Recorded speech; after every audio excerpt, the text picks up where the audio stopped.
Shalom a todos vocês. Mais uma vez estamos aqui no nosso canal Judaísmo, Kasher, Veneno, Sim. Vamos hoje tratar de um assunto da Torá que muitas pessoas têm dúvidas. Então vamos começar com uma brahá, que é a forma correta de estudarmos a Torá. Baruch atah Adonai Eloheinu melech haolam, asher קידשנו מצוותיו וציוונו לעשות בדברי תורה, ועוררנו לאדוני אלוהינו לעברי תורתו בפנים מעם ישראל, ונענחנו ותצאנו מעם ישראל. עמי בית ישראל, כולנו יודעים שמעם ילדי תורתך לשמה, ברוך אתה אדוני חכמי תורה עמו ישראל, ברוך אתה אדוני אלוהינו לעולם אשר בחר מקום תורתו, ברוך אתה אדוני נשיא התורה. Amém. Pois bem, para o chá dessa semana é Ki-Tetse. Significa, lá em Deuteronômio, capítulo 21, verso 10. Quando saíres à guerra contra os teus inimigos, e os entregar o Eterno teu Deus em tuas mãos, etc, etc. Em hebraico, Ki-Tetse la milchama al oivecha, unetenu Adonai Elohecha beyadecha vashavita shivio. A Torá, ela vai estipular as leis relativas a casamento nessa parte da Torá. Então, os nossos sábios dizem que Moshe tinha tido uma visão divina sobre o futuro de Israel, que Israel um dia haveria de conquistar vários povos que estão ao redor do mundo, conforme as profecias de Shayahu. Quando chegar o Olam Rabá, muitos países, muitos povos, vou ajudar o povo judeu. E a guerra que se trata aqui é a guerra de anexação, segundo Urash, porque inicialmente a terra de Canaã ela teria uma guerra para conquista, e essa guerra de conquista haveria de expulsar os povos cananitas. Em consequência disso, ao longo de 400, 500 anos, o povo de Israel haveria de lutar. E na época de Davi, na época de Shlomo, haveria de anexar povos e fronteiras, como ocorreu na batalha, por exemplo, de Midian, no capítulo de número 31 de Bamidbar, que Hashem tinha dado uma ordem para lutar contra os midianitas, que tinham seduzido o povo de Israel para cometer um pecado de idolatria. Então, foi lá estipulado que as mulheres que fossem virgens poderiam ser tomadas por esposas, etc. E chega nessa paraxá, encontramos essa regulamentação, que fala que quando um soldado judeu visse uma mulher formosa e a desejasse e a tomasse por mulher, então deveria haver certos ritos para que ele se casasse com ela. Entre esses ritos, ela ficaria em luto por um mês, haveria de raspar o cabelo, haveria de deixar as unhas crescer, ficaria com vestes de luto. Tudo isso, segundo os nossos sábios, para que ele viesse desistir da empreitada de casar-se com ela.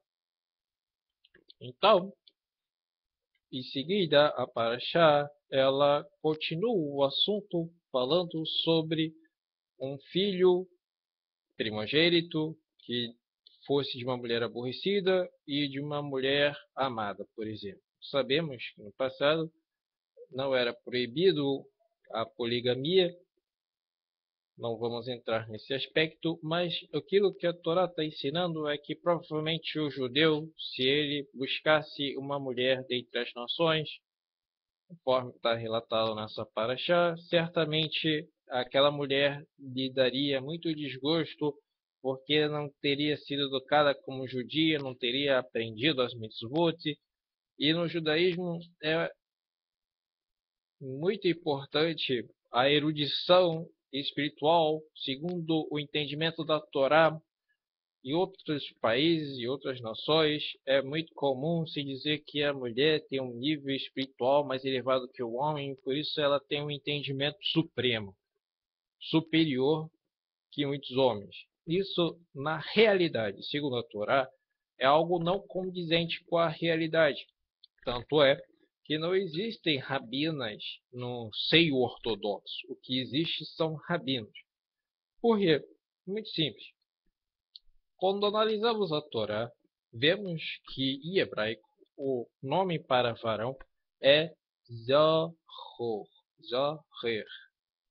Então, o que está querendo dizer é que tem um vocábulo ligado ao lehazir, ou seja, a lembrança. O homem foi escolhido por Deus para que viesse manter a manutenção da Torá, porque a Torá ela seria transmitida por tradição. Uma tradição envolve nenhuma mudança significativa de uma geração a outra, com exceção de algumas situações que vai acontecendo ao longo das gerações. É como no início, quando na época pré-diluviana não havia necessidade de haver uma revelação expressa de um texto escrito, porque a alma humana ela estava intimamente conectada com Hakadosh Baruch Hu.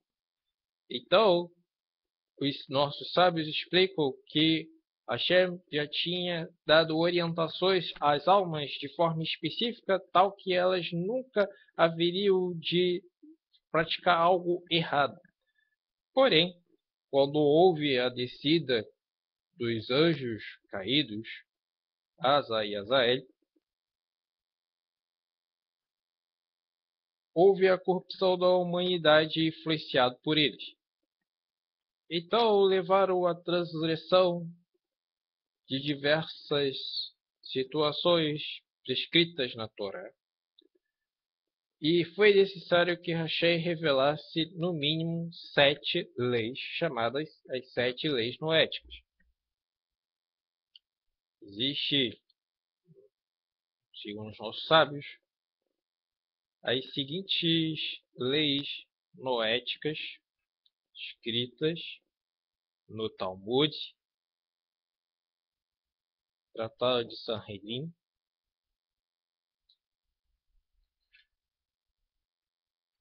56. Primeira, as pessoas deveriam ser equânimes, ou seja, praticar a justiça divina. Isso incluía estabelecer tribunais. Segundo, não blasfemar do nome divino, que incluía a religião monoteísta, que é o terceiro aspecto, que a pessoa não poderia praticar idolatria. O quarto aspecto é que Deus proíbe imoralidades sexuais. A quinta lei, Deus proíbe assassinato. Sexta lei, Deus proíbe furto. E a sétima está associada a kashrut, que era não tirar e comer um membro de um animal estando ele ainda vivo. Essas são 7 leis básicas que todas as pessoas no mundo, descendentes de Noah, deveria praticar. Isso está intimamente conectado com essa paraxá, porque na Haftarah lemos no final a seguinte menção no livro de Yeshayahu, capítulo de número 54, Perek Nun Dalet, Pesuk Tet Yod, que fala que Meinoah Zot Leasher Nishibati Me'avor Meinoah Odi Al Ha'arskei Nishibati Miketsov Alai Mikyoah Bar Kicharim Yemushu Vihagivauti Hatmutena Virasdi, Meitar, Lo Yamush, Ubriti, Shilomi, Lotamut, Amar, Merhamei, Hashem. Em português, pois isso é para mim como as águas de Noé, Noa. Como jurei que as águas de Noé, Noa, não passaria mais sobre a terra, assim jurei que não mais me irarei contra ti, nem te repreenderei. Pois os montes se retirarão de onde estão e as colinas serão removidas. A minha benignidade, porém, não se apartará de ti, nem a minha aliança de Shalom, paz, será removida, diz o Eterno, que se compadece de ti. Então, existiu uma profunda conexão entre as águas de Noé, as 7 leis noéticas e essa paraxá. Por quê? Como essa paraxá trata sobre casamento, no final dela fala de um ato libidinoso que Amaleque tinha feito quando atacou o povo de Israel, que segundo Rashi foi o homossexualismo e foi castração das pessoas que ele tinha atacado e depois ele as assassinou. Hakadosh Baruch Hu também nos mostra nessa paraxá que, consequentemente, uma mulher que fosse uma convertida ao judaísmo de forma completamente arbitrária, como acontecia nesse texto, embora tinha Beit Din, tinha juízes que decidiam, etc.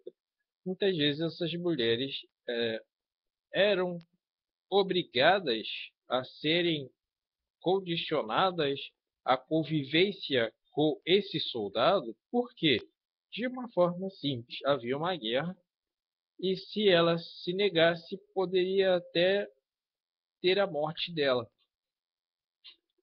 Por isso, logo no capítulo 21, se fala do filho quanto mais e rebelde, na linguagem da Paraxá, Ben Sorer Umoré.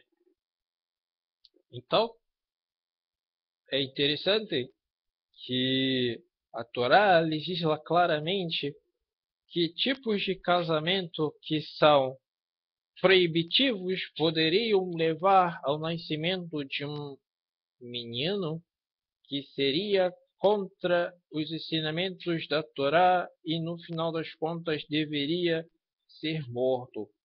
Nós temos casos de pessoas em todo o Tanar que o pai e a mãe eram muitas vezes sadiquim, mas ele era uma pessoa que se dedicou à quebra das mitzvot.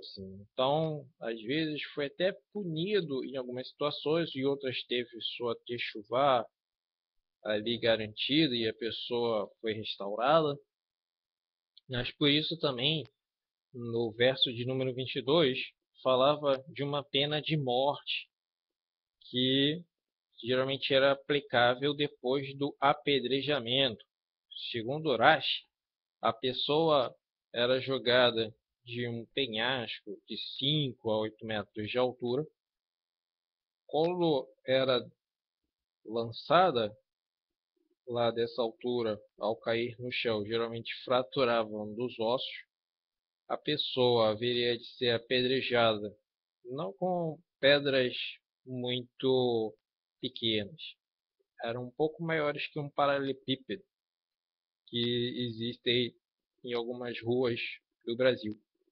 E depois a pessoa era enforcada ou pendurada numa árvore no madeiro. Então, essa paraxá, ela mostra essa necessidade de que Hashem ele quer que haja educação de seu povo Israel quanto aos relacionamentos que devem ser permissíveis e proibitivos.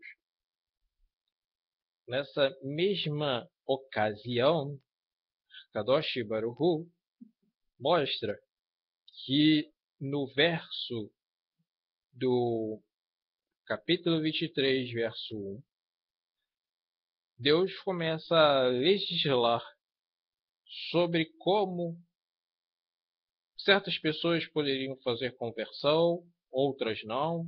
Com quem poderia se casar? E Hashem dizia: nenhum homem desposará a mulher de seu pai, nem aquela que for destinada ao seu pai. Era muito comum no Oriente Médio, há 3.000 anos atrás, haver a questão do casamento interfamiliar, porque fortalecia os laços de um clã. Então, por exemplo, os primórdios da humanidade, Caim se casou com a própria irmã. Também podemos analisar o aspecto que Abraham era casado com Sara, que era sobrinha dele, segundo nossos sábios. Como também eram primos, Yaakov, Rachel, Leá. Então, aqui nessa paraxá fala, por exemplo, que nunca poderia se converter ao judaísmo um homem que tivesse testículos trilhados e aquele cujo derrame de sêmen fosse deficiente na congregação do Eterno. Sabe o que isso significa? Que uma pessoa que fez vasectomia, ela não pode se converter ao judaísmo. Ela não pode se tornar judeu, porque está proibido aqui na Torá. Hashem disse lá no início da Torá, quando criou o homem, quando fez toda a criação, crescei e multiplicai-os. Então, algo abominável para Kadosh Baruch Hu são técnicas que o ser humano criou anticoncepcionais, sejam mecânicas, ou sejam químicas, ou sejam hormonais, capazes de fazer com que as almas não venham descer para o plano físico. Isso para Hashem era de uma forma abominável. Então Hashem, por isso também, abominou o ato que os amalequitas fizeram, que foi a castração de judeus que eles tinham atacado fora do acampamento. Uma das coisas também que Deus proíbe é a bastardo na congregação do Eterno. Aí temos que entrar no seguinte aspecto: o que é bastardo na linguagem judaica? Mamzer. Geralmente nessa festividade de Yom Kippur, que haveremos de ter, se lê a Parashá Aharé, que fica em Levítico 16 até o capítulo de número 18. Lê-se que a pessoa deveria cumprir os juízos divinos. Capítulo 18, versículo 4. Os meus juízos cumprireis, meus estatutos guardareis, para segui-los eu sou o eterno vosso Deus. Deus se apresenta aqui como um nosso rei. Então ele começa a denotar para o povo judeu algo que vai mudar o sentido das relações que existia até ali. Sabemos que, por exemplo, Joquebed e Yocheved, mãe de Moshe, era tia de Amram, que era o pai de Moshe. Até aquele momento, essas relações eram permissíveis. Quando o povo chegou no Egito, no deserto, quando saiu do Egito, Hashem, ele falou o seguinte mandamento para o povo de Israel, que eles não poderiam mais chegar a nenhum país próximo por carne para descobrir a sua nudez, conforme o verso 18, verso 6 de Levítico. Então, Deus começava a dizer que não poderia se ter relações com a mulher de teu pai, nem com a nudez de tua mãe. Também não poderia se ter da mulher de teu pai na época da morte dele, ou seja, ela se tornou viúva, a nudez de tua irmã, filha de teu pai ou filha de tua mãe, a nudez da tua neta, a nudez da sua irmã, da sua meia-irmã, não poderia também nem ao tio nem à tia, a nora, a sogra,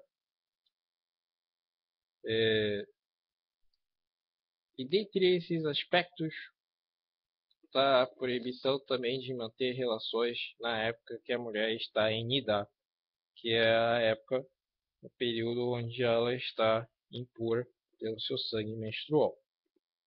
Então, Hashem, ele colocou certos empecilhos na história de Israel para que não houvesse nascimento de bastardo. Bastardo é todo aquele que nasce desse tipo de relação incestuosa na visão judaica, ou quando, por exemplo, existe uma proibição na Parashá Emor, Levítico, capítulo de número 21, a um Cohen, que ele não poderia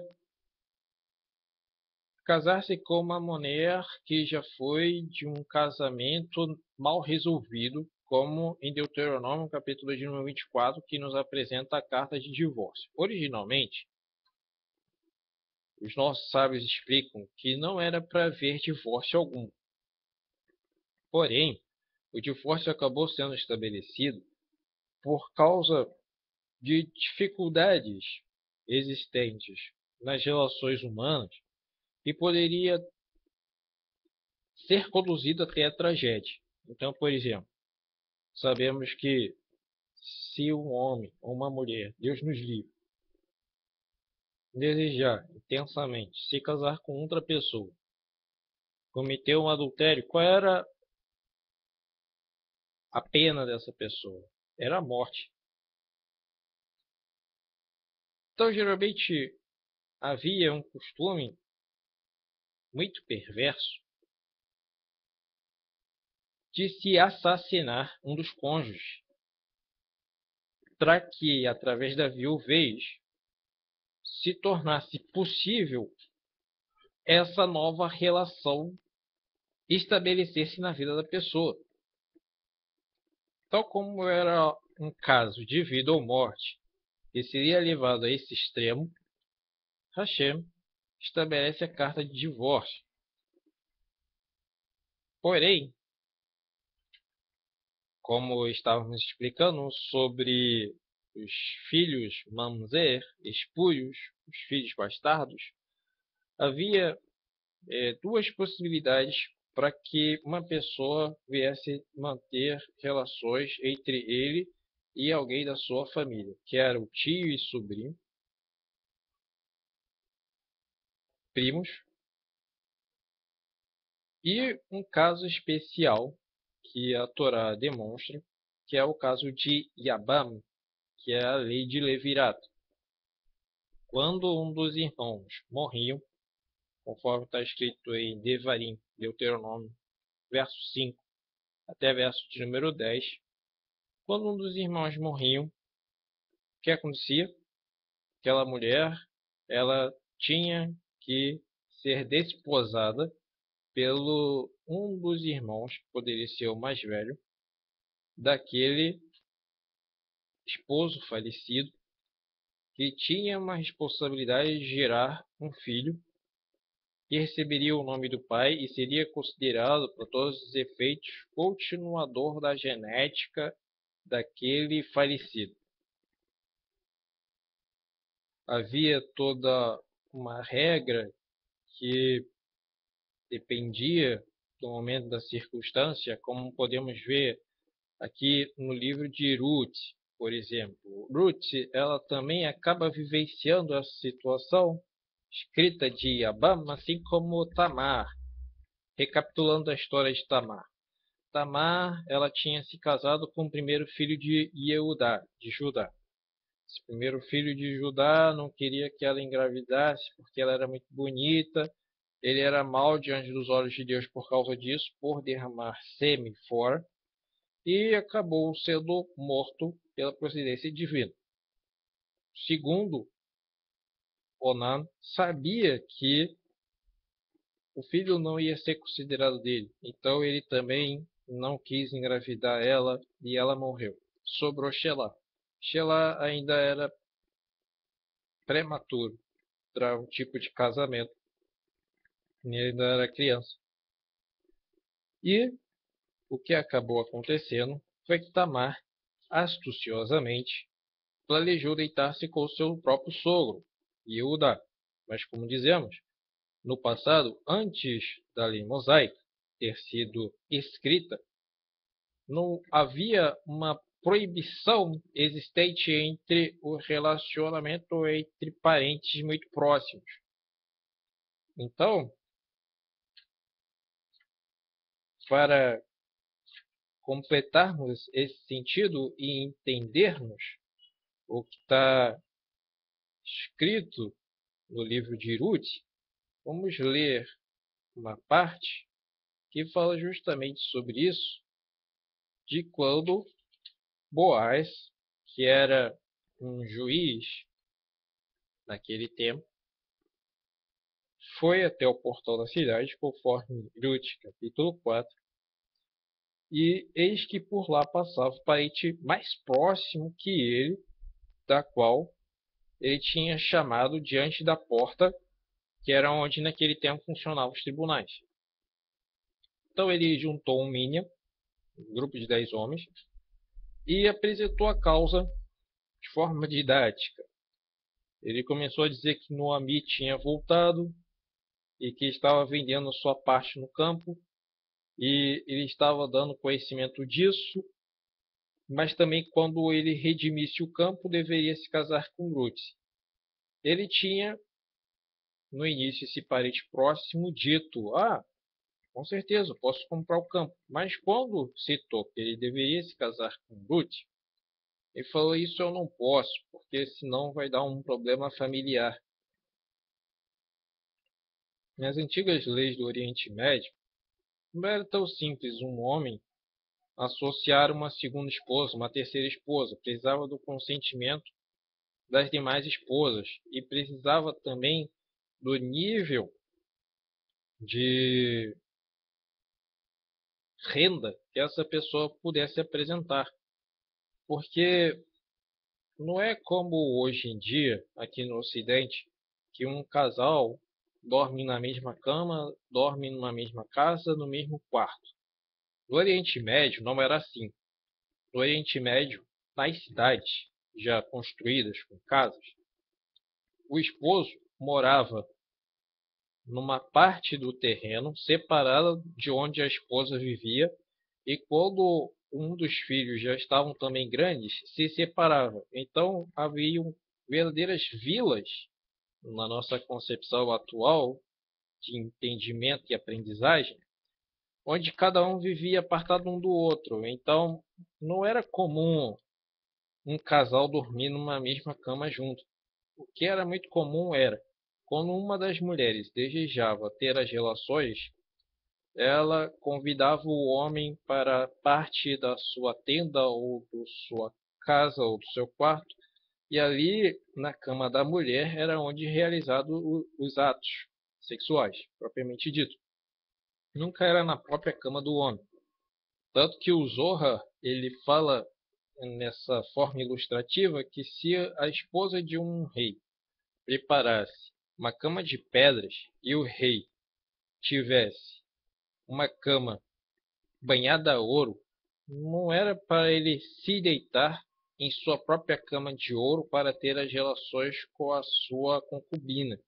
Ele deveria aceitar a cama feita por pedras que não eram preciosas, eram literalmente as pedras como lajota, como as pedras que foram utilizadas por Yaakov quando ele estava lá no campo, na cidade de Betel. Então, Boaz redimiu a Ruth e da sua descendência saiu David Hameler, da qual virá o Mashiach, o único e verdadeiro, e que chega em nossos dias. Quando o Mashiach chegar, todas essas regulamentações tornar-se-ão mais fáceis, porque nosso entendimento será aberto, nosso intelecto ele vai receber uma porção e uma influência espiritual à semelhança de como aconteceu na época de Moshe Rabbeinu. Por isso que o Pirkei Avot fala que sem pão não há lei, sem lei não há pão. E tem uma gradação espiritual que vai ocorrendo para que a pessoa venha abrir seu entendimento, porque Hashem, ele mesmo falou em um dos salmos que o maná, que é o pão, abriu o entendimento e o intelecto do povo de Israel para que eles vivessem cada vez mais a Torá sagrada. Então, a Torá estabelecia que o povo de Israel viesse viver ali do maná. O maná abriu o intelecto deles para que eles entendessem o propósito divino. O intelecto, quando era aberto a nível de Da'at, fazia com que eles conseguissem concatenar a revelação divina e entendê-la, a tal ponto que eles puderam ver e contemplar a revelação divina de forma completa, sem intermediários, conforme nós podemos observar no livro de Shemot, capítulo de número 19. Tudo isso é importante nós sabermos, para que nós venhamos estar continuamente praticando a lei sagrada.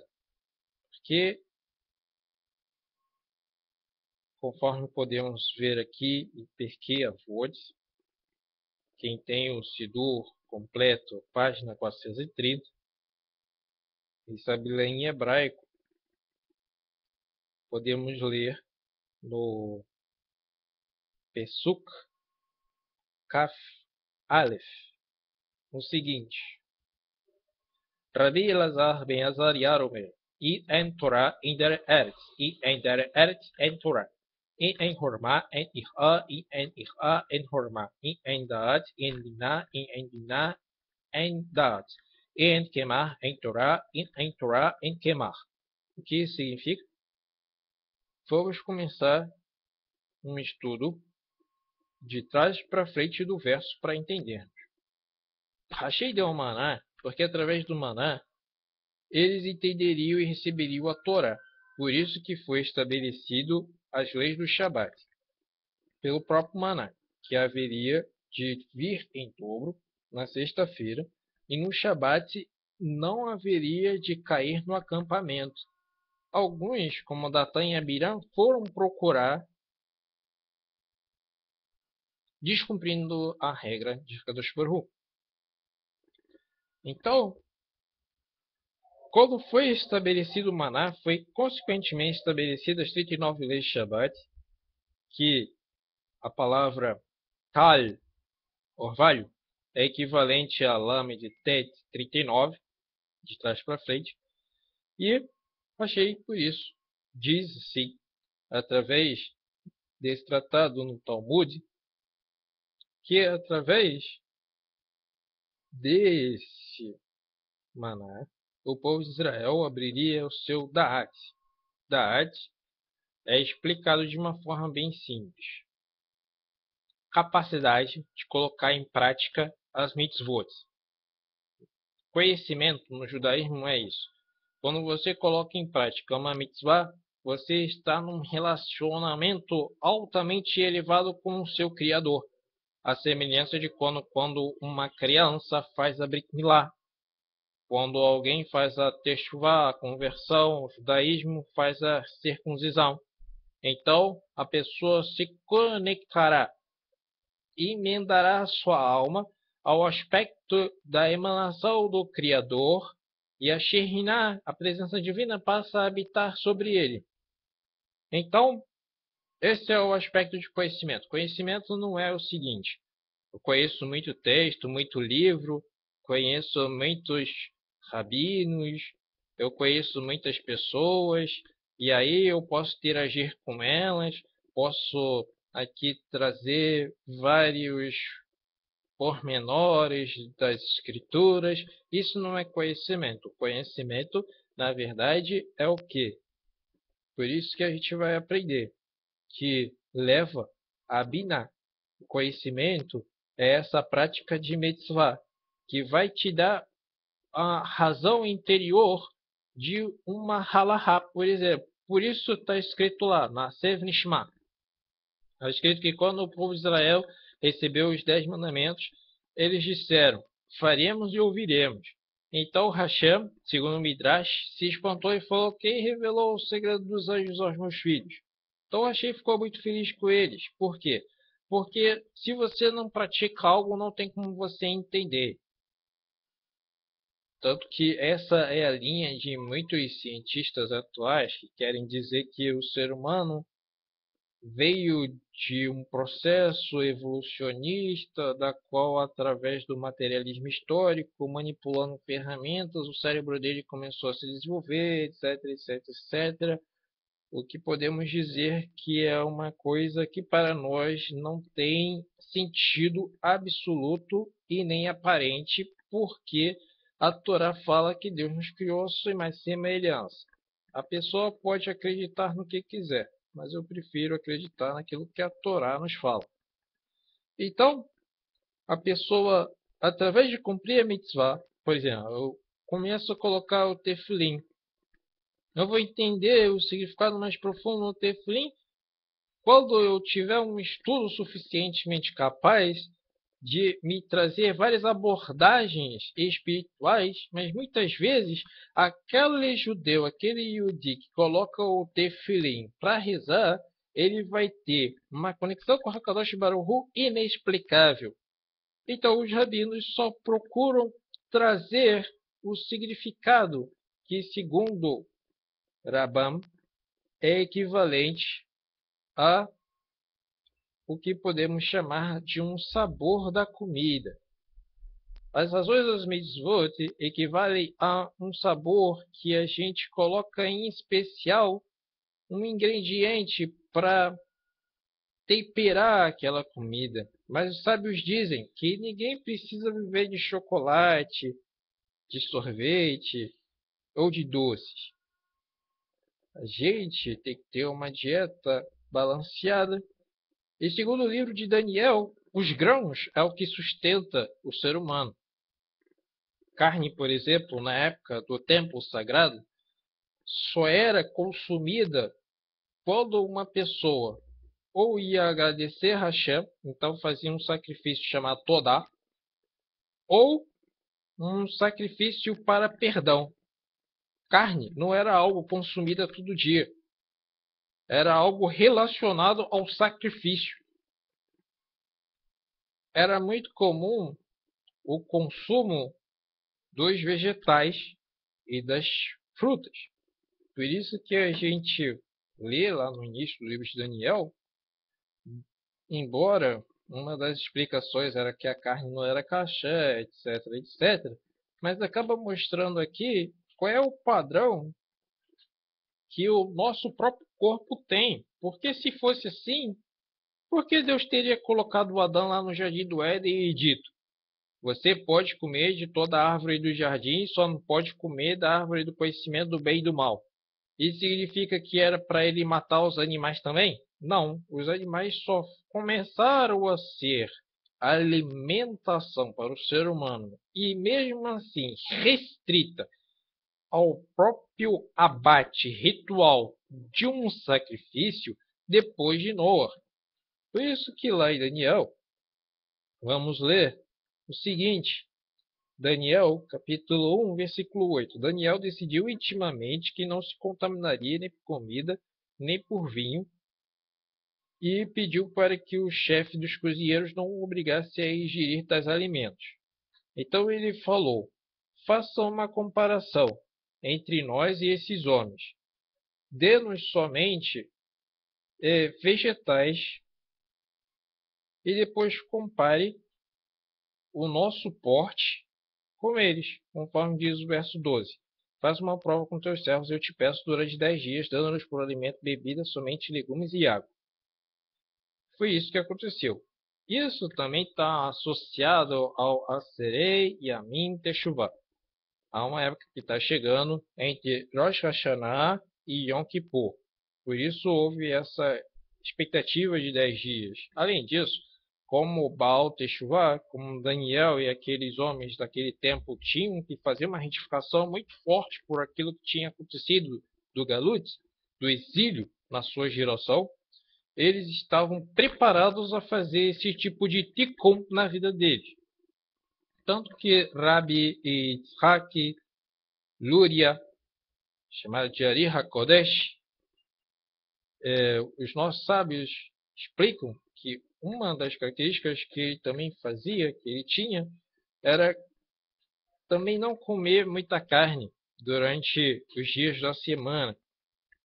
Era o costume se preparar muito peixe para o dia de Shabat e não se consumia muita carne. Até por causa disso, podemos fazer uma anedota, por isso que a carne caché é cara. É para que justamente você passe a ser mais comedor de legumes, batata, mas não é aquela batata que você encontra ali no fast food. Não é essa. Essa daí tá impura, tá não cachê. Vou te explicar por quê. Porque a gordura utilizada nesse tipo de ambiente, geralmente, embora eles digam que é de origem vegetal, existe uma mistura e não podemos garantir entre o óleo da batata, o óleo do peixe, o óleo do frango e muitas vezes existe manipulações de instrumentos que foram usados lá mesmo com os hambúrgueres de origem não kasher, que acaba tornando impuro esse tipo de alimento.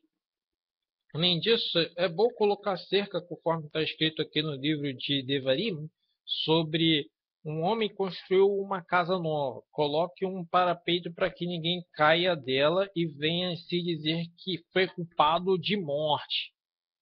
Como podemos saber, isso também acaba se configurando entre as diversas instituições penais e criminais existentes também entre as nações. Então,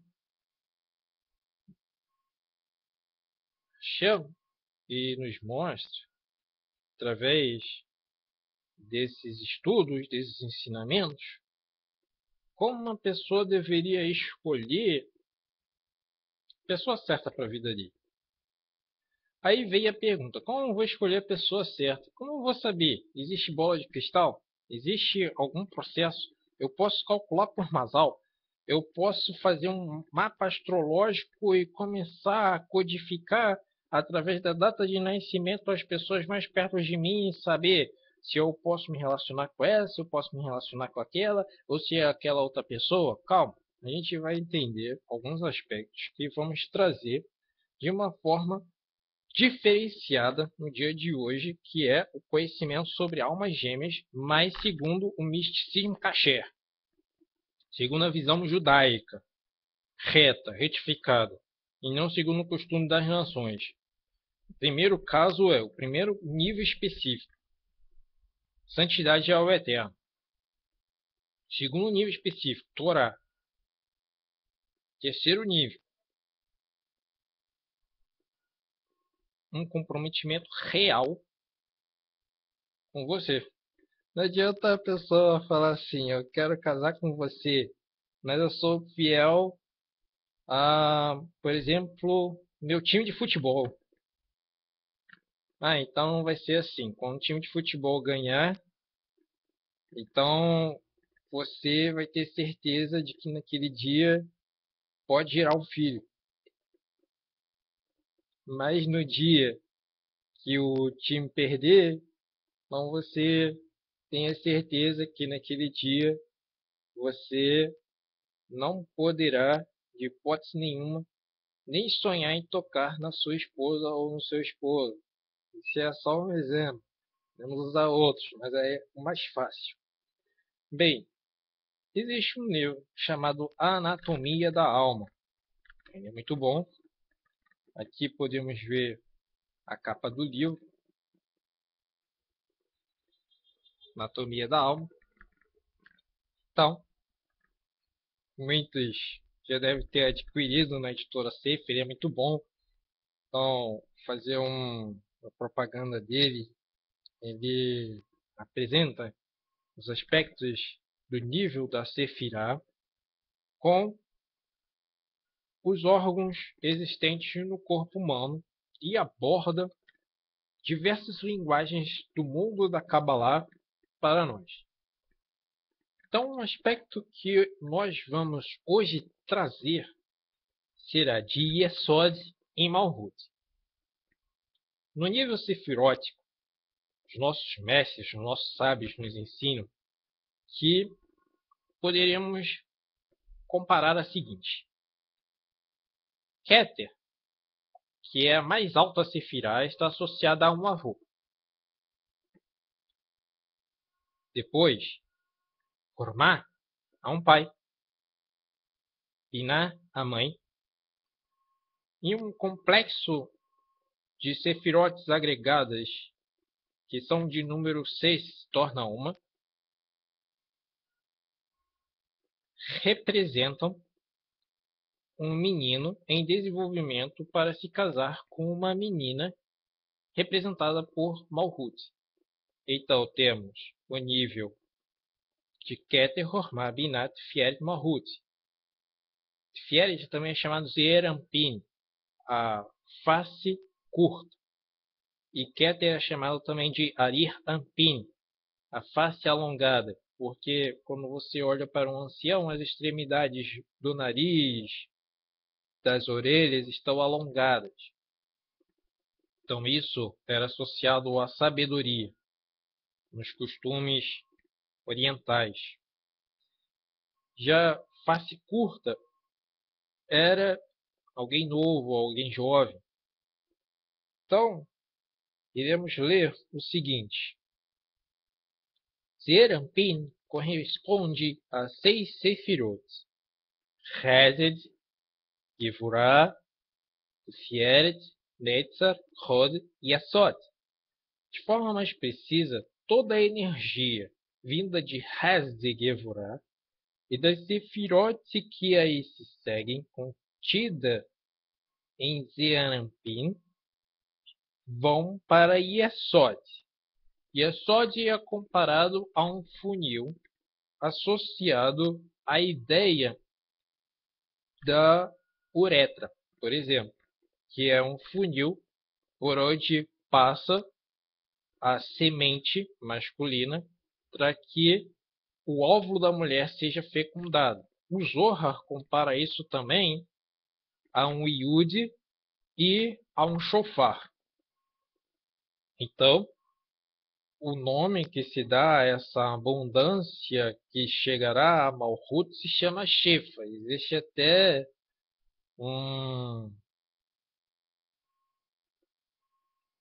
nomes de produtos alimentícios associados a Shefa. Não sabemos se é kasher, vocês têm que verificar na lista do BKA e tem que verificar com os rabinos e geralmente traz um invólucro dizendo se é kasher ou não. Só citamos que existe várias marcas com esse tipo de nome, Shefa. Pois bem, então, Malhut representa a mulher que um dia ficará grávida e receberá esse Shefa transferido do homem.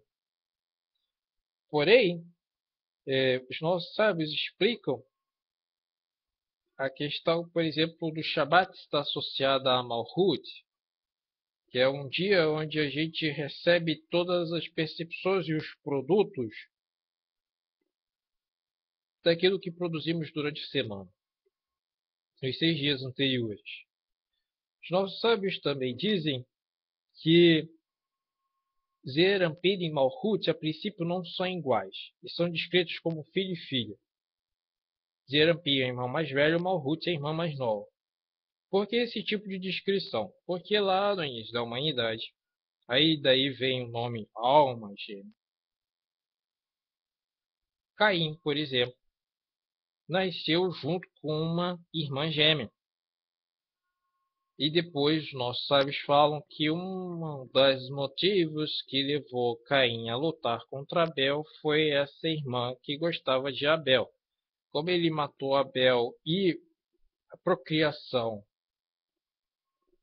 embora os posquim, os legisladores, digam que recai muito mais sobre o homem do que a mulher, devido a uma questão estrutural, financeira e econômica, da qual o homem deveria conforme a Torá vai mencionar,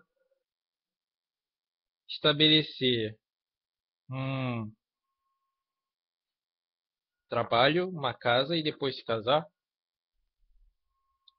Hashem, ele deseja que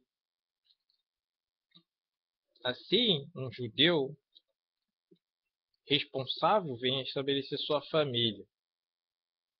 Bem, desde que seja possível também,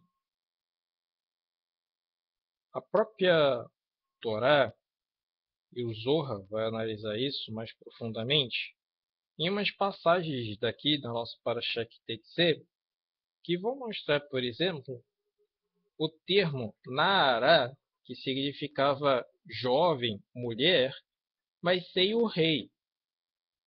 Conforme é verificável aqui na Parashá, no capítulo de número 22,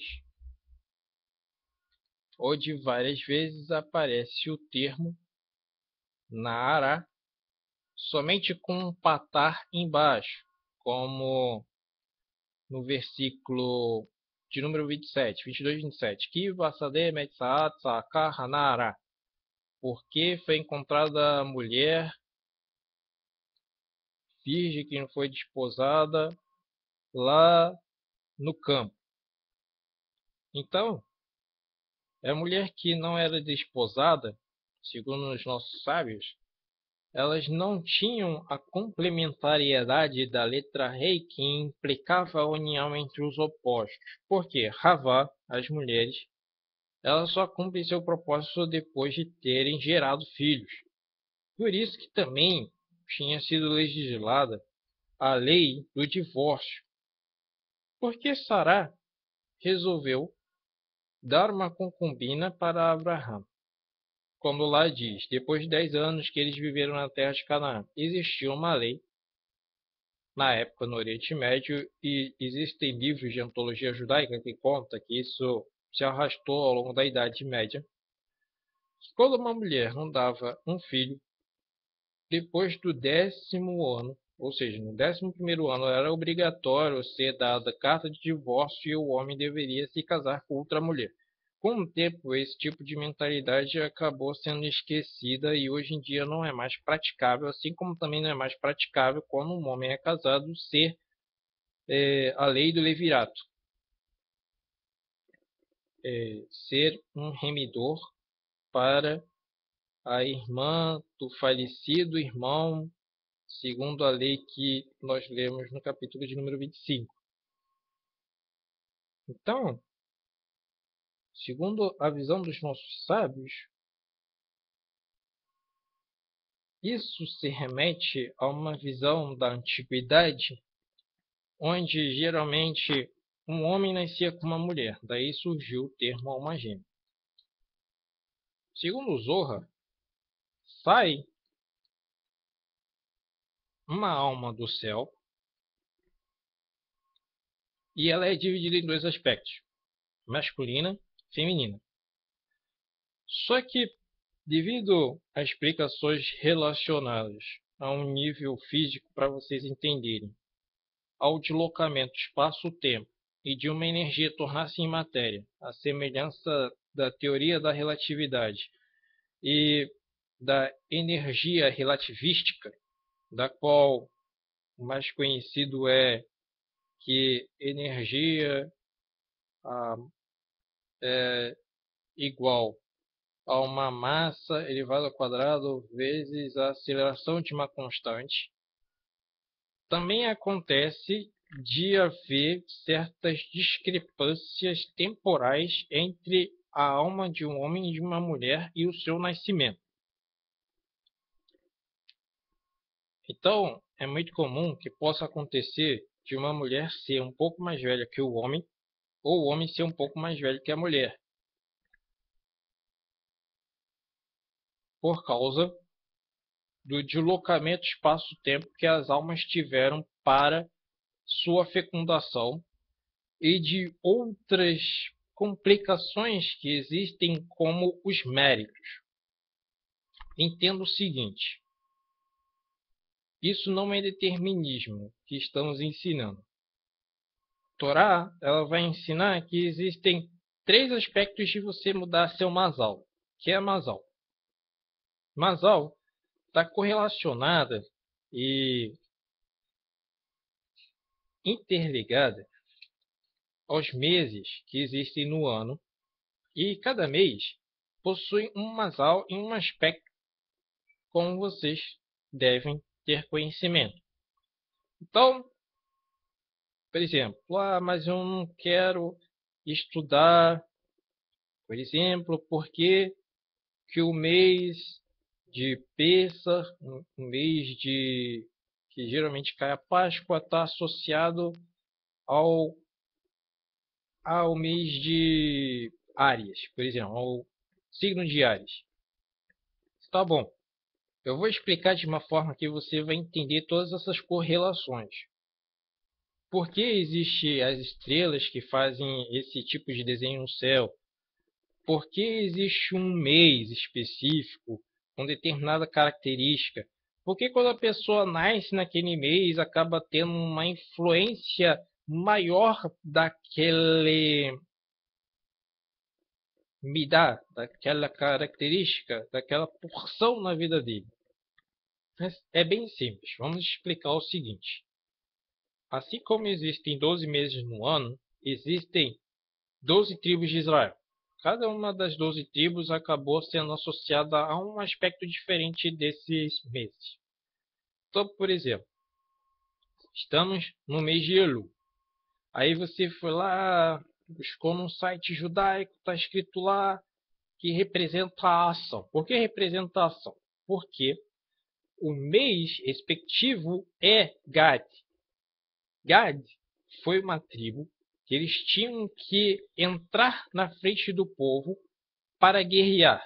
Eles eram uma tropa de reconhecimento da área e eram a infantaria primária que haveria de entrar na guerra, na conquista de Canaã, devido ao fato de terem decidido ficar na Transjordânia.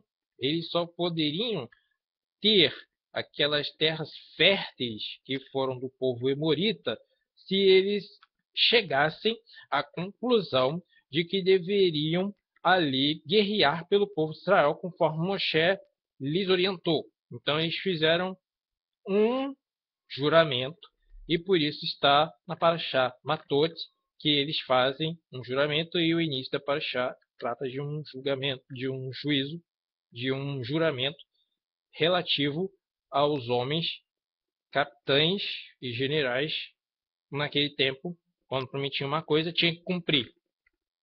Então, isso está associado a Teshuvah, isso está associado ao retorno. Que Gad, eles tiveram que entrar na Terra Prometida, guerrear e depois retornar para suas casas. Então, isso estava associado a um aspecto de pureza espiritual e por isso, nessa época, existe uma estrela no céu que é chamada de Virgem. Porque tem esse aspecto de correção da sua vida espiritual. Porque já que Virgem representa pureza, nesse mês existe uma renovação de pureza em cada judeu e essa renovação de pureza só se dá através da minha ação prática, do dia a dia. Não adianta, o judaísmo é prática. Por exemplo, temos em seguida as festas de Tirei. Uma época que cai Yom Kippur, Rosh Hashanah, Sukkot. Essa época é uma época onde aparece no céu a balança. Alguns chamam de Libra, mas também significa balança. Mas por quê? Porque é uma época de julgamento. É uma época que Hashem está julgando a humanidade. Se você tem mérito ou não. E essa situação envolvida com mérito está associada ao aspecto do tato. Então, uma pessoa nascida nessa época desse mês, associado à tribo de Yosef, alguns vão colocar associado à tribo de Efraim, E vai ter muito essa questão assim do tato, no sentido de colocar as mãos numa determinada obra específica, de repente ele se torna um artífice, se torna um escultor, ou então ele gosta de trabalhar com marcenaria, com alvenaria, ou então ele gosta de se tornar um médico e vai entrar em contato com muitas pessoas para fazer exames. Tudo isso está associado a esse aspecto. Porque, por exemplo, em Sukkot, é a mitzvah segurar um lulav, que é a união de algumas plantas com uma palmeira, e o etrog, que é uma espécie de limão lá do Oriente Médio. Então, é interessante, porque quando você estuda o Masal, você entende um pouco da sua vida. Por exemplo, aquele que nasceu no mês de março, abril, que geralmente cai na festa de Pêssar, essas pessoas costumam ser comunicativas. Pêssar é uma época associada ao cordeiro, porque havia o sacrifício do cordeiro, e por isso aparece no céu um cordeiro que tem o nome grego de Áries, embora é um nome pagão, associado ao nome de um ídolo. Mas Yudá é o que caracteriza a época específica de Pêssar, que Yudá está associado à fala, porque era uma tribo associada a um rei tinha que falar, tinha que fazer os decretos. Então, uma pessoa que nasce nessa época, março, abril, ela é muito comunicativa, ela gosta de relações públicas, então geralmente ela se tornará um advogado, ou então ela pode se tornar um líder religioso, ela pode se tornar um professor, porque ela está associada muito a esse aspecto da fala, de instruir, ou então pode se tornar um músico, já que na época de Pessa a pessoa vai ler a Haggadah, que é um livro da cultura judaica que explica como se deu ali todo o êxodo, e a pessoa também vai cantar salmos, que é considerado em hebraico Halel, que é do Salmo 113 até o 118. Então a pessoa vai apresentar isso na vida dele, essa característica de falar. Já uma pessoa que tenha nascido entre abril e maio, ele vai ter uma característica um pouco introspectiva, como o boi. Por isso aparece Taurus, touro, no céu, associado à tribo de Isahar. Uma pessoa introspectiva quer dizer que ela vai realizar o estudo de forma a configurar novas teorias. Está escrito que Isahar era uma tribo que tinha um conhecimento específico de Torá muito mais elevado do que o de Yehudá, por exemplo. Eles conseguiam calcular Masal e conseguiam identificar os tempos certos de cada coisa. O que hoje a gente estuda como ferramentas, naquele tempo eles eram grandes especialistas. Você vai dizer, mas a Torá não proíbe trabalharmos com astrologia? Sim, mas a Torá não proíbe trabalharmos com astronomia, no sentido de que existem várias questões da nossa vida mesmo, que está interconectada entre nós e a natureza onde nós estamos situados. Por isso Deus nos colocou no planeta Terra e o planeta Terra acaba recebendo influências do Sol, da Lua, dos astros. E aí, essa pessoa, ela geralmente se tornará um teórico, alguém semelhança dos grandes cientistas, porque sua tendência é trazer um momento de libertação, um momento de transformação através desse tipo de consciência. É como se essa teoria fosse correta, teoria do histórico materialismo usado por Marx para chegar à conclusão de cunho político do comunismo, seria algo formidável, porque traria a liberdade de inúmeros povos, de inúmeras nações, para dar um exemplo muito por alto do que uma pessoa tauriana do signo de Boi pode realizar. Já aqueles que nascem no mês dos Gêmeos está muito associado ao aspecto de andar, caminhar, o que pode se associar a vários aspectos, como por exemplo, expedição militar, ou a pessoa gosta de um tipo de emprego específico na empresa dela, onde ela viaja entre os países para ser ali uma gerente comercial, onde trabalha o marketing, enfim, está associado ao aspecto do andar, um aspecto da tribo de Zevulon, que eles estavam sempre viajando, e está associado a Shavuot, que o povo de Israel andou do Egito para o Monte Sinai para receber a revelação da Torá.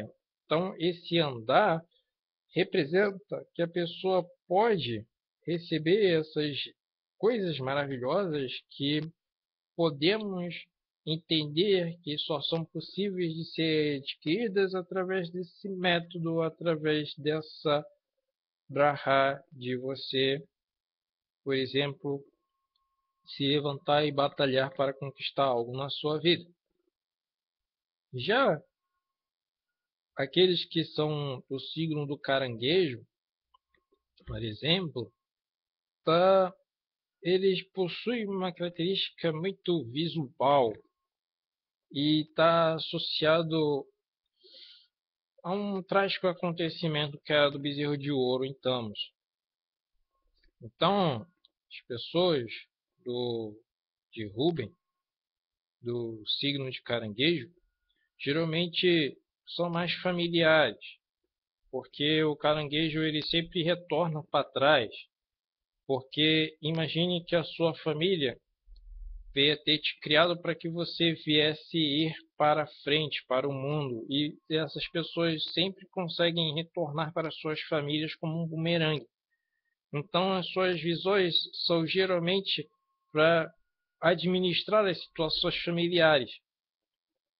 Já o de leão, ele possui um aspecto auditivo relacionado à tribo de Shimon.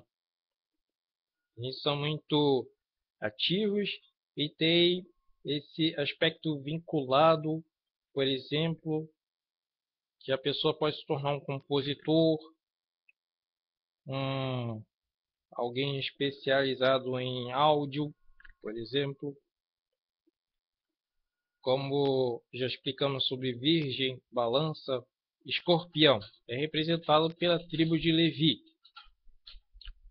E os escorpiões é o que representavam a conexão existente do povo de Israel com o deserto.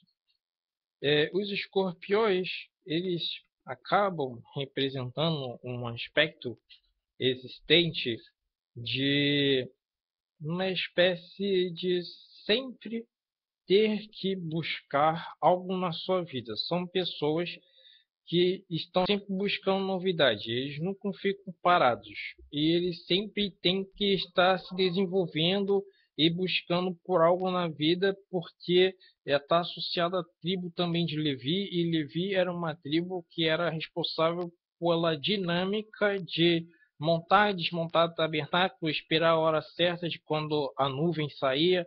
A nuvem da presença divina poderia estar, por exemplo, agora, sobre o tabernáculo, mas daqui a 5 minutos exigir uma saída do povo de Israel, em plena noite. Então eles tinham que estar preparados. Então esse tipo de pessoa, ele está muito associado também ao aspecto do olfato. Então ele vai ser perfumista, vai desenvolver várias características, etc, etc, etc. Também, em seguida, temos aqueles que são os arqueiros, né? O signo associado ao arqueiro está associado a uma festa judaica chamada Hanukkah, que também está associada à trilha de Benjamim e ao sono. Então, as pessoas associadas a Hanukkah, a essa época de arqueiro, que é uma época ali entre dezembro, por ali, a pessoa ela vai desenvolver aspectos muito relativos ao descanso, ao prazer, a querer desenvolver e abrir hotéis. Ela pode também desenvolver aspectos que melhorem o conforto de uma pessoa, por exemplo, no desenvolver novas ideias relativas ao colchão, a travesseiro, a várias coisas relativas ao descanso propriamente dito. Também pode estar associado ao aspecto psicanalítico dos sonhos, por exemplo, já que a pessoa tem sonhos quando está dormindo, ou alguns aspectos da medicina.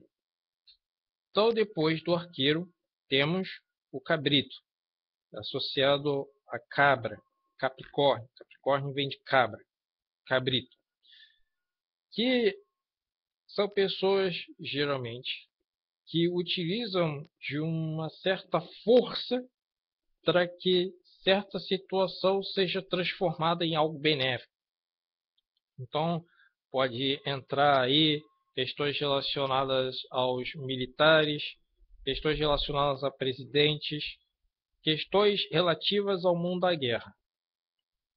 Então, temos a tribo de Asher, que está associada ao aguadeiro, aquilo que o pessoal chama de aquário, mas é aguadeiro, na verdade. Era uma pessoa que tirava água lá de uma fonte e trazia para sua casa. Então, esse aspecto está associado à alimentação da tribo de Asher, porque eles eram produtores de muitos alimentos bons, com uma ótima safra para o povo judeu. E essas pessoas geralmente costumam ser cozinheiras, gostar de produzir novos produtos, etc. Tem também o último, que é o de peixes, na época assim de fevereiro, março, que são pessoas geralmente associadas a aspectos de alegria, como dançar, como teatro, por exemplo, a circo e outras coisas referentes à alegria, já que está associado ao aspecto de Purim, que associa-se a uma transformação de tristeza em alegria que o povo judeu teve, conforme o livro de Esther declara, como a tribo de Naftali, que trouxe grande alegria a Jacó, antes dos irmãos avisarem que Yosef estava vivo. Conta a tradição que Naftali foi avisar e fez com que Jacó ficasse muito alegre. Então, a pessoa, conhecendo esses aspectos do Masal, ele tem que entender como é cada tipo de pessoa. Só que existem dinâmicas muito mais profundas, muito mais complexas. E, geralmente, segundo algumas pessoas, por exemplo, o cordeiro se associaria com o virgem, porque Gad e Judá eles entraram em batalha juntos e unidos na primeira guerra na conquista de Canaã. Então sempre teria esse aspecto de sempre de 6 em 6 meses os signos acabarem se intercruzando. Então tem como saber se uma pessoa é minha alma gêmea através do signo dela? Não. Não propriamente dito. Porque Masal é algo mais complexo do que essa exposição que estamos fazendo. Mas eu vou analisar o aspecto segundo aquilo que poderíamos, pela Torá, especificar e demonstrar que nós podemos entender através da própria história da criação de Adão e Rava. Segundo os nossos sábios, Rava, quando Adão foi criado, ficava nas costas dele. O que isso significa? Isso significa que não havia uma revelação completa dos aspectos de Rava em Adão, tal que poderia refletir no comportamento dele. Ele só se tornaria perfeito depois que uma mulher fosse colocada à frente dele, tal que ele visse o reflexo das suas ações, suas atitudes num ser humano, e ela, como um ser humano, também visse suas atitudes, seus reflexos realizados em outro ser humano. Por isso, os nossos sábios acabam dizendo que no aspecto de alma gêmea existem essas duas características: a face gêmea, cara metade, como muitos falam, e a costa gêmea. Por quê? Quanto a alma gêmea vai produzir muito amor na vida da pessoa, a costa gêmea vai produzir raiva. Aí você vai falar assim: ah, fulana só me dá raiva, então eu tenho que me divorciar dela. Não é isso. Esse amor, ele tem que estar intencionado e direcionado para se conviver com outras pessoas. Se um cônjuge se junta a você e ele só te impulsiona o tempo todo a fazer coisas ruins contra a propriedade da sua alma, aí você realmente tem que já começar a duvidar sobre essa pessoa. Se essa pessoa está te impulsionando para o mundo da destruição, aí você sim tem que se perguntar. Também os sábios ensinam que Abraham Avinu, pelo mérito de Sará, se tornou muito rico. Como a gente pode ver lá no livro de Bereshit, capítulo de número 13, quando ele acabou de sair do Egito, ele sai muito carregado de ouro, rebanhos, porque Faraó tinha pedido desculpa lá para Abraham, e uma das formas de pedir desculpa era fazê-lo muito rico. Isso aconteceu pelo mérito de Sará, e está escrito que os nossos sábios explicam que Abraham sempre levantava a tenda de Sará primeiro e depois era dele. Ele colocava sempre Sará em primeiro lugar. Então, em determinados aspectos, está o Zohar e os Midrash e Talmud explicando que a riqueza ela advém no aspecto feminino. Mas quando existe um alto grau de desperdício e um dos cônjuges não está associado ao aspecto de tzedakah, isso se torna muito problemático, porque você vai ter que entender qual é o propósito de Hashem para a sua vida, porque uma das coisas importantes é que, como existe a verdadeira alma gêmea, a pessoa está associada ao aspecto da unidade divina. E a costa gêmea está associada à idolatria religiosa, a culto a outros deuses. Então, por exemplo, alguém pode se associar a uma costa gêmea e ter como presente ser assassinado. Deus nos livre. Mas isso foi o que aconteceu com o príncipe simeonita, que se deitou com a filha de Balaque medianita, Cosbe, e Zimri e Cosbe foram assassinados por Pinhas. Um exemplo nítido de que como a pessoa escolhe não segundo o padrão divino, ele acaba se destruindo. Aí você vai falar, tá bom, muito bonito, mas Adão tinha Eva atrás das costas dele. Depois Eva foi tirada da costela dele e colocada frente a ele para que ele a visse. Por acaso existiu algo anterior à existência de Eva? Os nossos sábios explicam que houve. Existiu uma pessoa que hoje é um espírito mau.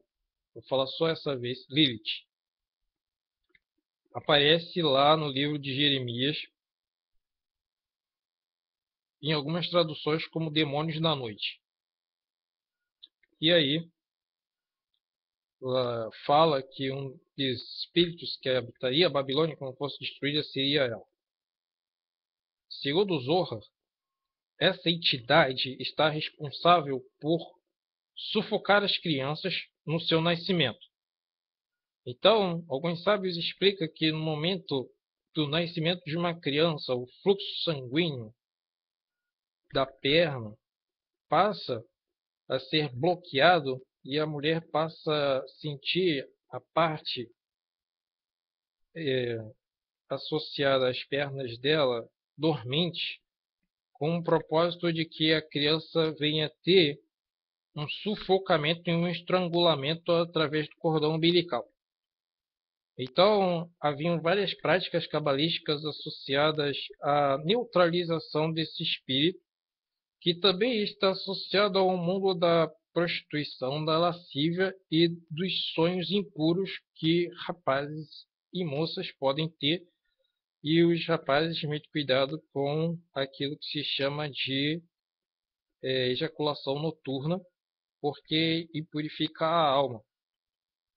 Então, por exemplo, enquanto a alma gêmea leva uma pessoa a uma certa justiça social, a costa gêmea vai produzir na pessoa um certo aspecto de violência social.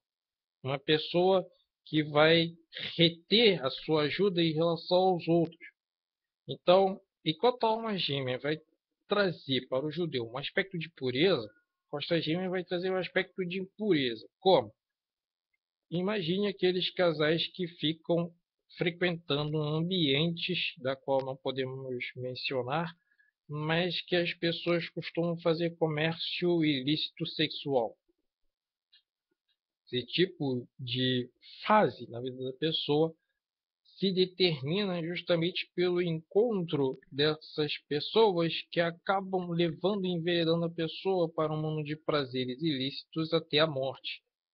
Por isso que existe uma química inexplicável entre certas pessoas, porque acaba acionando mecanismos que vai levar a pessoa à corrupção do seu intelecto espiritual em relação ao cumprimento das mitzvot da Torá, para que a pessoa se comporte como um verdadeiro animal, perdendo a sua conexão entre ele e Hashem, chamada Neshama, a alma superior, a alma divina.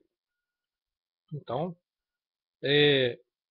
um dos outros aspectos relacionados a uma chamada alma gêmea é que aquelas pessoas vão se gostar uma da outra, vai ter admiração, vai ser algo perene, não vai ser algo que vai de uma hora para outra desaparecer, como acontece em muitos relacionamentos. E nos relacionamentos associados à costa gêmea, tem essa questão de finitude e decepção. A pessoa sempre vai levar a decepção ao outro e vai acabar ali fazendo com que as pessoas venham viver um divórcio.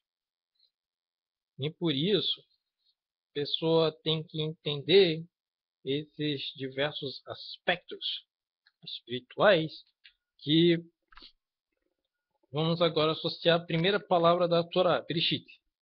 Beit, Resh, Aleph, Shin e Utav. Para que a gente entenda como se deve escolher a alma gêmea, então. Primeiro, a pessoa tem que ter o desejo de viver em dupla. Ou seja, se alguém não quer ainda viver como um par ordenado, ela não está apta para casamento, nem para ser alma gêmea, nem para ser costa gêmea. Está preparada para nada. Então a jovialidade é primordial, além da disposição para manter a casa para os dois. O casamento são feitos para duas pessoas que têm que sustentar a casa e os filhos que haverão de vir. Por isso que a primeira palavra é Beit, duas pessoas relacionadas para terem uma casa, e a palavra associada a Beit é associada ao tributo de Bahor, jovem, primogênito. Resh está associada à palavra cabeça e a governo. A pessoa deve ter mente aberta, capaz de aceitar que há duas culturas distintas no seguinte sentido. Talvez um tenha um conhecimento numa profissão específica e a outra pessoa possui emoções e características específicas que podemos discernir hoje não muito claramente entre homem e mulher, porque antigamente poderíamos dizer que o homem teria sua profissão, sua característica desenvolvida segundo ali uma ciência, uma academia, talvez ele fosse ali uma pessoa hábil em construção de casas, ou talvez um advogado e uma mulher a dona de casa. Mas hoje em dia as relações estão mais complicadas aqui no Ocidente. Mas a gente tem que entender, pelo menos, que cada um teve uma formação diferente em casas diferentes, mesmo sendo judeu, por exemplo. Então, mesmo sendo ultra-ortodoxo, cada um tem o seu próprio ritmo. Vamos dizer que um gosta de comer o arroz em cima do feijão, o outro coloca o feijão em cima do arroz. E aí, vai ter que chegar a uma conclusão. A mulher não vai poder obrigar o homem a comer do jeito que ela quer. E o homem também não vai poder obrigar a comer do jeito que ele quer. Então vai ter que chegar a uma comunhão, a um acordo. E por isso um certo governo ali estabelecido entre os dois. E justamente isso, uma mente aberta, porque se for mente fechada, vai acontecer várias situações que vai levar as pessoas a espancarem uma a outra. E esse não é o propósito de um casamento. Por isso muitos casamentos entre ultra-ortodoxos também acabam. Pois é, estamos revelando um dado um pouco vergonhoso.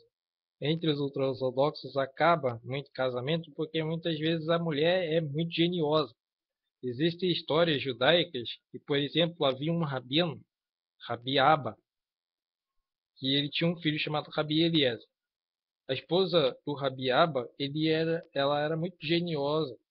E quando ele pedia para ela fazer ervilha, ela fazia lentilha. Quando ele pedia para ela fazer lentilha, ela fazia ervilha.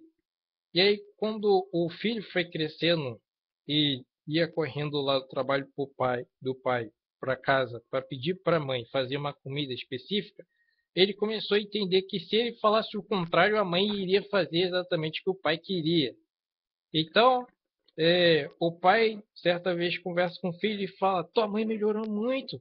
Agora eu peço uma coisa e ela está fazendo." Aí o filho revela: "Não, mas eu que estou trocando os pratos." O pai primeiro elogiou a ideia dele, mas depois repreendeu para que ele não se acostumasse a mentir. Então, existem outros exemplos na literatura judaica de mulheres que ficavam com muita vontade assim de mandar nos homens, ainda mais porque nos tempos do rabinato era muito comum o seguinte: famílias ricas procuravam um esposo para suas filhas, não um multimilionário. Procurava um rabino, uma pessoa estudiosa de Torá. Então, como os rabinos, eles sempre eram muito piedosos, muito pacientes, muito tementes, essas mulheres acabavam fazendo muita coisa na vida deles que era muito constrangedor em contarmos aqui. Mas eles sempre sabiam contornar a situação e entendiam que era um aspecto retificador para guiolar. Vamos entender assim. Então, quando você tiver aquela mulher muito chata na sua vida, é porque você está contribuindo para a chegada do Mashiach. Então, o Aleph está associado ao fato de que a vida, a união, fez passar a unidade do Eterno. Porque Aleph está associado a Rie, que é um dos nomes sagrados do Eterno.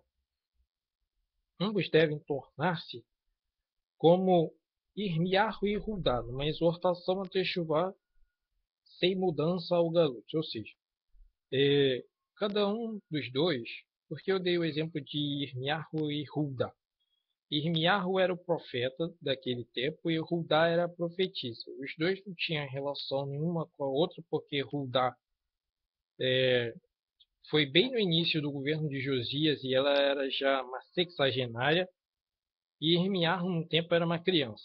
Então, não pense nem em associar um caso com o outro. Quando Irmiarro se tornou adulto, Rudá já tinha morrido há muito tempo. Então, o que acontece? O que eu estou querendo dizer é que a mulher deve influenciar o homem a cumprir mais mitzvot e o homem deve influenciar a mulher a ser mais justa, mais equânime e cumprir também sua parte no judaísmo. Se os dois se influenciarem, vai haver realmente ali o tikkun na vida dos dois e os dois vão ser aperfeiçoados. O quarto aspecto é o Shin, associado ao fato de que Deus é o provedor, Shaddai. A vida é uma dádiva do Criador. Deve-se crer que tudo Deus resolve. Os métodos conjugais e familiares são alcançados pela emuná dos dois de que o Parnassá vem do Eterno. Emuná é fé, Parnassá é sustento. Hashem é quem vai enviar o Parnassá. Então o casal tem que ter em mente que Hashem é o provedor de todas as coisas e eles não devem se preocupar. Por quê? Porque dentre os aspectos existentes no casamento é a vinda de filhos. Então, se deve ter muito Parnassá para sustentar outras almas que virá nesse mundo. Também o nível do Yud associado ao Bereshit está associado ao fato de que os dois devem evitar expor os erros e defeitos do outro. Deve-se sujeitar sua personalidade a Deus, acreditando que o outro realmente está cumprindo os 10 mandamentos, assim como você. Cumplicidade é um jogo de negociação e permissão, jamais de dominação e subordinação. Isso quer dizer que a pessoa deve ter realmente ali uma conversa, uma participação, e nunca uma relação onde um mande no outro. Deve-se ter sempre em mente que os dois provieram da mesma fonte divina e devem chegar em comum acordo aos propósitos estabelecidos de Hashem por eles. Isso também tem um certo aspecto associado ao prazer sexual também, que um não pode ter prazer sozinho, os dois devem ter prazer. E a sexta característica, o Tav, está associado ao fato de que cada um dos cônjuges deve demonstrar honra e orgulho de estarem com aquelas pessoas, e isso associa-se às honrarias que se deveria prestar ao outro cônjuge, como questão de vestes, perfume, comida, toque, palavra direcionada ao outro, demonstrações de honra, mérito, etc. Então, se a pessoa entender esses aspectos, ela vai se aperfeiçoar e vai acabar entendendo o propósito do porquê aquela alma acaba trabalhando na vida dela nos aspectos que haveremos de mencionar agora nesse momento.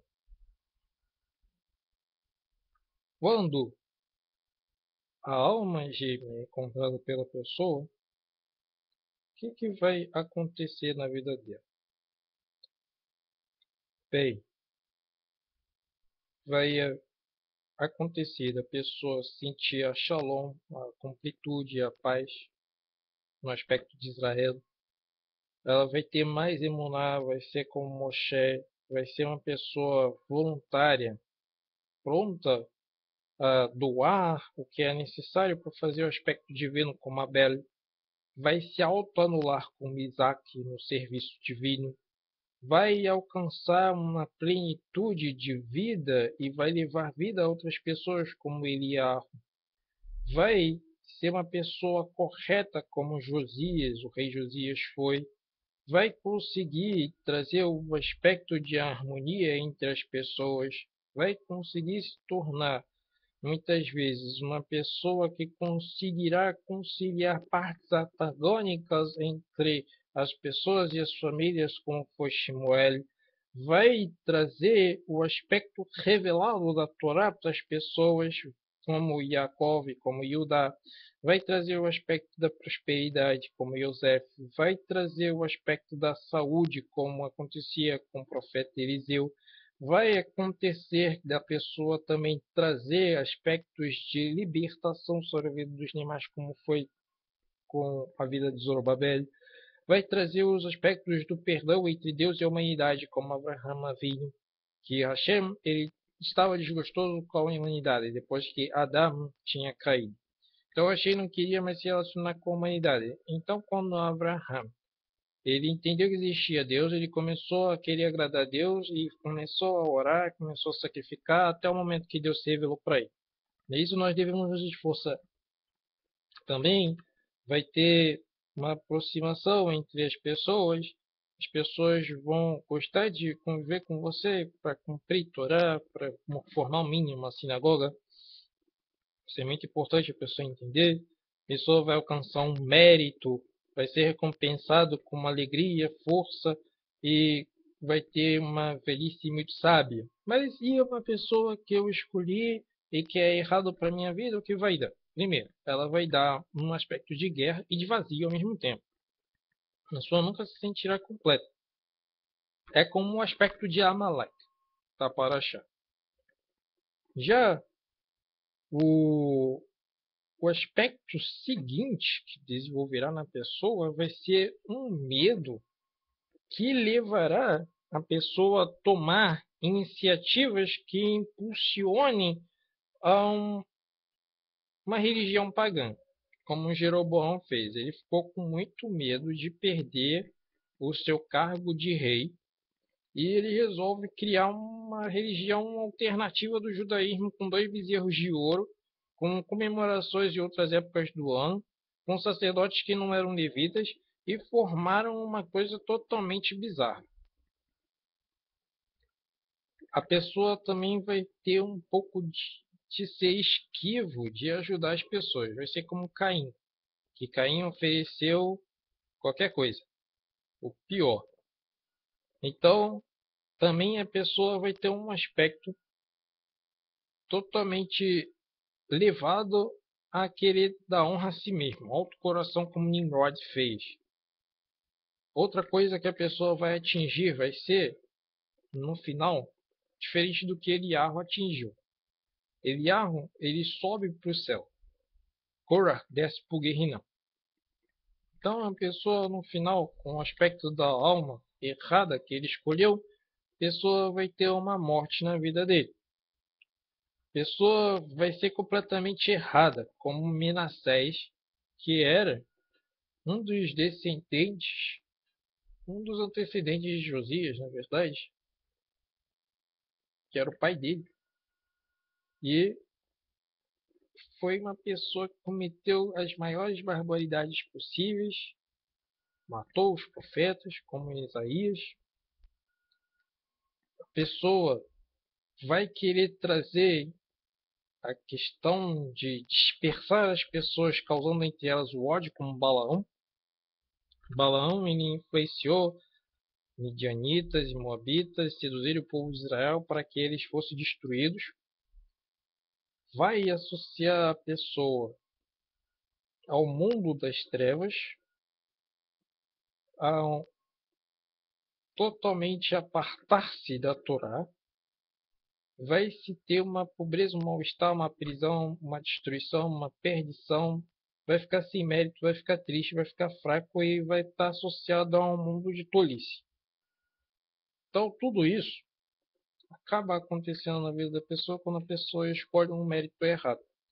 E aí os nossos sábios falavam, e por isso Hashem estabeleceu a lei do divórcio. Por quê? Para que a pessoa fizesse techuvá e aprendesse uma coisa que deveria ter aprendido desde cedo, que é a forma correta de como a Torá ordena que a pessoa venha viver. Para que nós venhamos encerrar essa aula, esse shiur sobre a alma gêmea, só tem que entender o seguinte, como eu tinha dito antes, 3 aspectos mudam o seu masal: Sadaká, Tefilá, Techuvá. São, poderíamos chamar de 3 T's. O que acontece?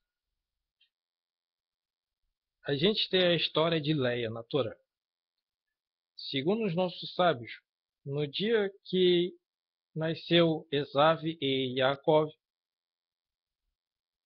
e Yitzhak mandou um mensageiro avisar na cidade de Betuel Betuel era o governador da cidade, que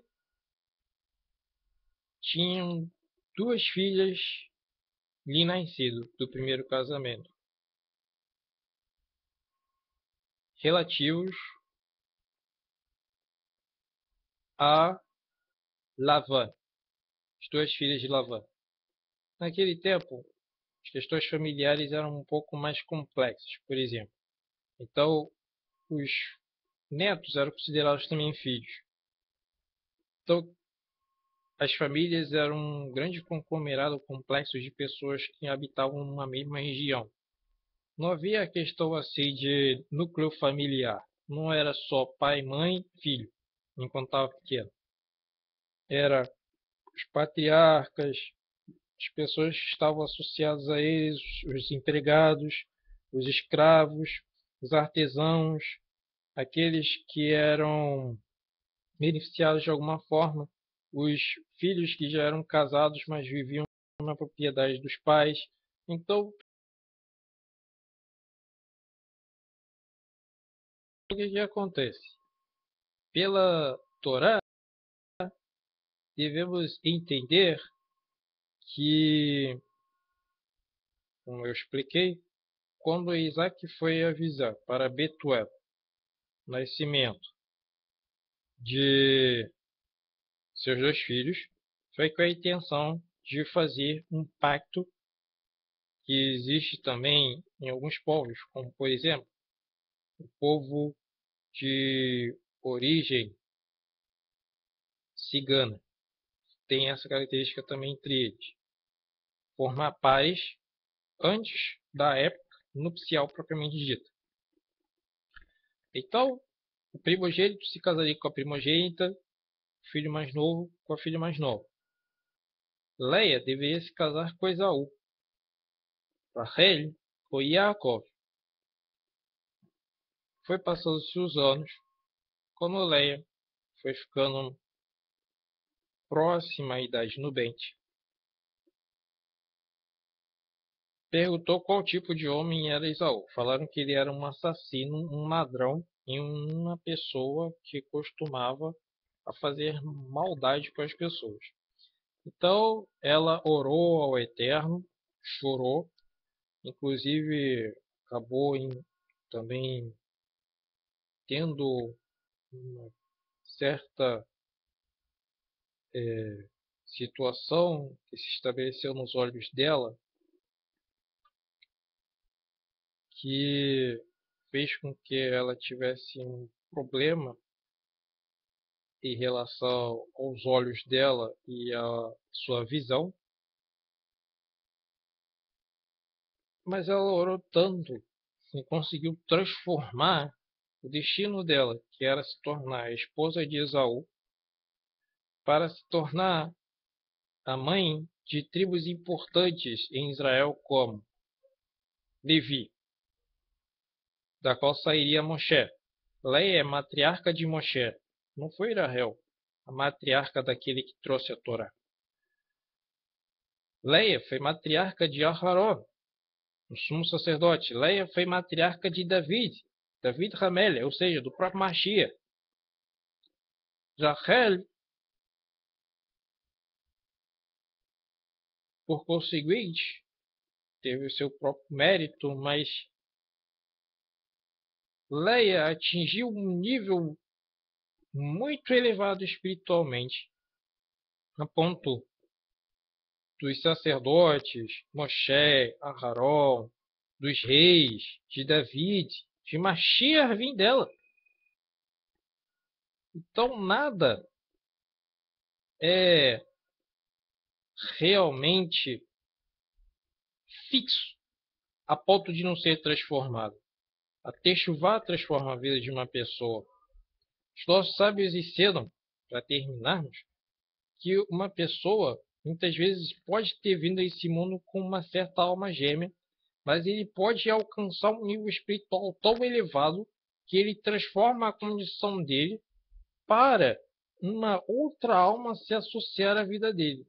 E também existe o caso de uma pessoa não ter mérito e aquela pessoa ser afastada da vida dele para outra pessoa ser a esposa, esposo daquela pessoa.